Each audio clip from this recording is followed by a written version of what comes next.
జనరల్‌గా కొంతమంది నేను బాగా డబ్బు సంపాదించగలను అనుకుంటారు. ఇంకొంతమంది మనకు డబ్బు సంపాదించే సత్తానే లేదు అనుకుంటారు. కానీ అవును. మీరేమో డబ్బు కొంతమంది కాదు అందరూ సంపాదించొచ్చు అంటారు. స్కిల్ అండి. Money making is a skill. హ్మ్. అది ఎవరైనా నేర్చుకుంటే వస్తుంది.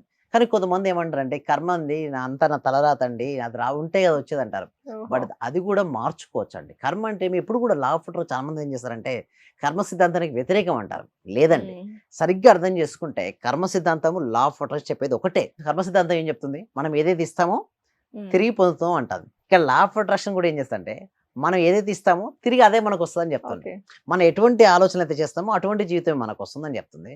కర్మ సిద్ధాంతం కూడా ఆల్మోస్ట్ సేమ్ అండి. హ్మ్. కానీ ఇక్కడ కర్మ సిద్ధాంతం కొంతమంది ఏం చేస్తారంటే, అంతా నా తలరాత బట్టే అది జరిగిపోతది. ఇక నా జీవితాన్ని మార్చుకోలేనని కొంతమంది అనుకుంటారు. హ్మ్. హ్మ్. కానీ చాలా మిస్‌గైడ్ అవుతుంది యాక్చువల్లీ చెప్పాలంటే.